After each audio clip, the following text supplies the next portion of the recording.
नमस्कार, NH1 के सभी श्रोताओं का NH1 में स्वागत है। और साथियों, मैं हूं आपका अपना दोस्त प्रदीप शर्मा। आपको बता दें कि आज हम आपको रियासी ज़िले के तलवाड़ा क्षेत्र में लेके आए हैं।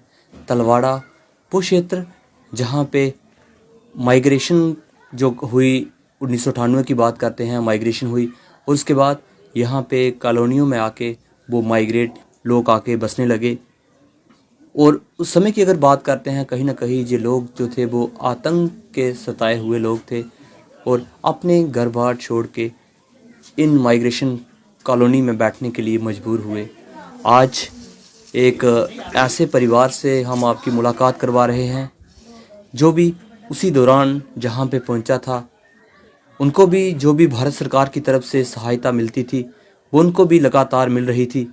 लेकिन कुछ समय से अगर बात करें, उस परिवार को वो आर्थिक मदद जो है वो भारत सरकार की तरफ से या फिर अपनी यूटी जम्मू कश्मीर की तरफ से मिलनी चाहिए, वो नहीं मिल रही है। आइए उसी परिवार से आपकी मुलाकात करवाते हैं, उनका नाम भी पूछेंगे और क्यों उनको वो जो इमदाद है वो नहीं मिल रही वो भी जानने की कोशिश करते हैं। जी, क्या नाम है आपका? राकेश सिंह। राकेश सिंह जी, कितने सालों से आप यहाँ पे रह रहे हैं और आप अपनी आयु भी बताएं, आपकी कितनी उम्र है? मेरी उम्र सर 28 साल हो गई। 10 साल हो गया मुझे खुद बीमार हुए, तो हमें कम से कम भी 22-23 साल हो गए माइग्रेट हुए।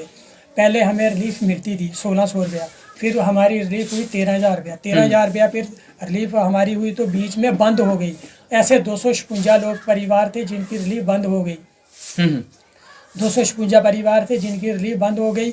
बाकी वालों के पैसे पड़ गए। बाकी वालों के किसी के नाम में डिफेक्ट था कि भाई इसके नाम में कोई डिफेक्ट है, बंद हो गई। किसी के मतलब कोई ना कोई किसी न किसी बहाने से उन्होंने 256 लोगों की रिलीफ बंद हो गई। किसी की 16 महीने की, किसी की 9 की, किसी की 12 की। तो वो मतलब उनकी रिलीफ पड़ गई। तो आज 3-4 साल हो गए, हमारी रिलीफ अभी तक नहीं पड़ी। 1 लाख कुछ पैसा बनता है, 1,04,000 रुपये की, पता नहीं कितना बनता है, कुछ ही सब मतलब एक्सप्रेमेटली इतना ही बनता है पैसा। आपके परिवार में कितने व्यक्ति हैं इस समय अगर बात करें? 5 व्यक्ति हैं। तो घर में कमाने वाला कौन है? कमाने वाले डैडी एक्सपायर हो गए। कितनी देर हो गई उनको एक्सपायर हुए?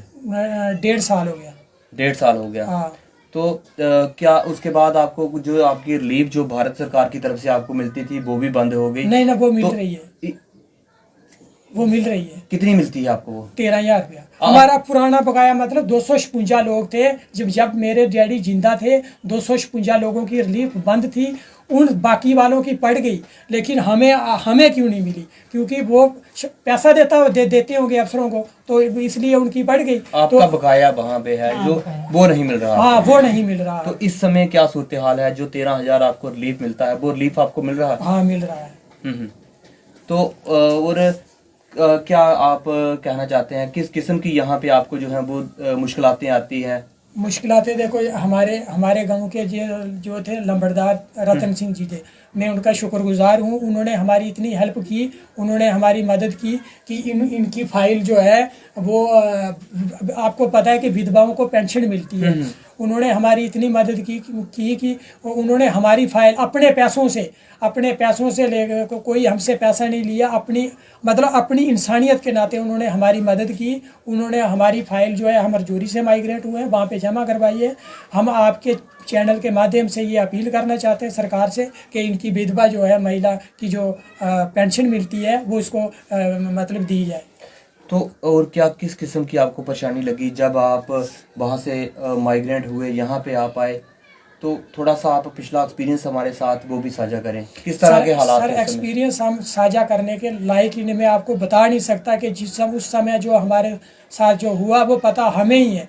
हमारे घर में हमें रात को हम जंगलों में सोते थे, क्योंकि रात को अगर हो सकता है अगर आतंकवादी आगे हो सकता है हमें मार ना ले।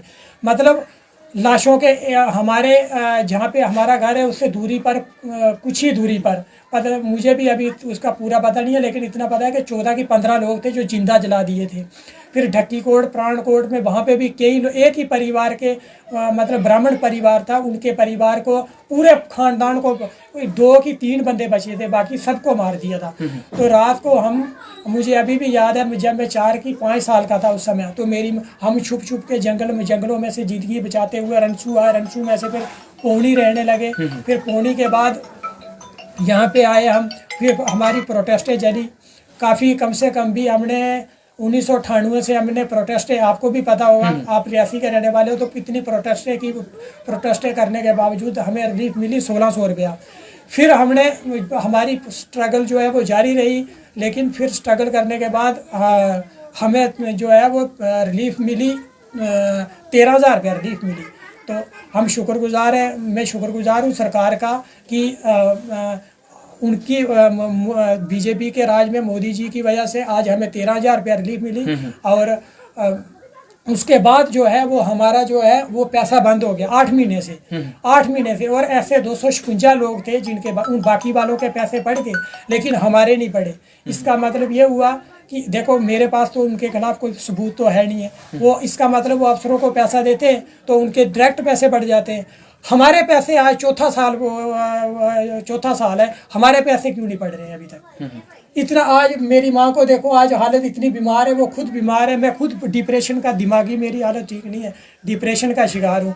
अभी भी मैंने आपको दवाई दिखा सकता हूँ। तहसीलदार के साथ बात करता हूँ तो तहसीलदार कहते हैं मेरे साथ बहस नहीं करनी है, आके जाके फालतू बहस नहीं करनी है। अगर उनके खिलाफ अगर कोई शिकायत करता है या कोई मीडिया में खबर लगाता है तो वो उल्टा हमें थ्रेट देते हैं कि भाई हम आपकी रिलीफ बंद करवा देंगे। तो सर हमें भी चुप रहना पड़ता है, फिर हम क्या करें? चौथा साल जा रहा है, हमारी रिलीफ क्यों नहीं पड़ी? बाकी वालों की रिलीफ पड़ गई, हमारी क्यों नहीं अभी तक पड़ी? तो और किस किस तरह की आपको यहाँ पे जो है वो परेशानी आती है जब ये आपके मकान वगैरह जो बने हुए हैं, किस तरह के सूरत हाल है यहाँ? सर क्वार्टर देखो, क्वार्टरों की अगर आज हालत देखोगे, आप अंदर जाकर के देख सकते हो। मतलब रात को ये हमने नया जो है पार रसोई, देखो हमने रसोई बनाई हुई है, इस क्वार्टर में हमें सोने से डर लगता है कहीं ऐसा ना हो कि ये टूट के ऊपर से पड़ जाए। और ये मेरी माँ इधर जब शादी थी तो मेरा भाई इसको मतलब ऊपर से पैड कर रहे थे, ऊपर से जो अभी आप देख सकते हो टूटा हुआ, आपने देखा, ऊपर से टूट के नीचे पड़ा। मतलब क्वार्टर की इतनी खस्ता हालत है कि रात को सोने से भी डर लगता है, पानी जो है वो सारा अंदर आ जाता है। तो सरकार से ये गुजारिश है कि अगर कश्मीरी पंडितों को कॉलोनियाँ बना के दे सकती है तो हम भी, हमारे ऊपर भी उन्हीं के बराबर जो है वो जुल्म हुआ। हमारे लोग भी आतंकवादियों का शिकार हुए, जैसे कोई लकड़ी काटता है ऐसे मतलब काटा गया, हमारे लोगों को जिंदा जलाया गया। तो अगर कश्मीरी पंडितों को सरकार अगर सारी फैसिलिटीज़ दे सकती है तो हमें क्यों नहीं दे सकती? आज क्वार्टरों की हालत देखो आप, क्वार्टर बिल्कुल, और क्वार्टर के आधे परिवार तलवाड़ा के अंदर ऐसे हैं जिनको रिलीफ मिलती ही नहीं है। मेरे 2 भाई हैं, एक भाई के 5 लोग हैं, दूसरा भाई है उसके परिवार में भी 5 लोग हैं, और हम में से सिर्फ एक ही व्यक्ति को, मेरी माँ को रिलीफ मिलती है। तो क्या आज भी तलवाड़ा के अंदर कई परिवार ऐसे हैं उनको रिलीफ नहीं मिलती है? मेरी सरकार से गुजारिश है कि उनको भी, जिन लोगों को अभी तक रिलीफ नहीं मिली, वो इस समय कोरोना काल में वो अपनी ज़िंदगी कैसे बिता रहे हैं वो उनको ही पता होगा कि कैसे वो बिता रहे हैं। मैं सरकार से गुजारिश करता हूँ कि उनको भी कश्मीरी पंडितों के बराबर रिलीफ मिलनी चाहिए जिनको आज तक रिलीफ नहीं मिली। सिर्फ चुनिंदा लोग ऐसे हैं जिनको रिलीफ मिलती है। कई परिवार आज ऐसे हैं वो जो मिलिटेंसी का शिकार हुए हैं। मतलब एक व्यक्ति इधर रहता है, उसको गोली भी लगी है उसको इधर, लेकिन उसको रिलीफ नहीं मिलती है। कई परिवार ऐसे हैं, अगर आप उनके इलाकों में चले जाओ, घर ढह गए, ज़मीनें तबाह हो गई हैं, लेकिन किसी कारण से उस वक्त उनको रिलीफ नहीं मिली, और वो परिवार आज बिना रिलीफ के जहाँ पे ज़िंदगी व्यतीत कर रहे हैं। क्या लगता है, आप जब भी आप यहाँ पे लोगों से बात करते होंगे तो उनका जो पीछे उनकी ज़मीनें हैं उनकी तरफ उनके क्या ख्यालात हैं? क्या ये लोग कभी वापस जाएंगे?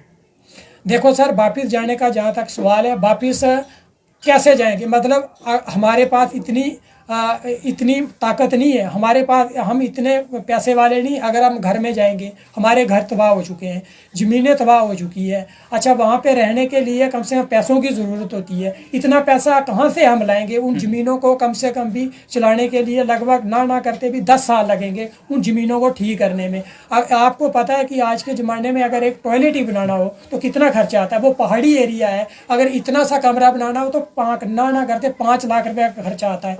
इतना पैसा हम कहाँ से लाएंगे?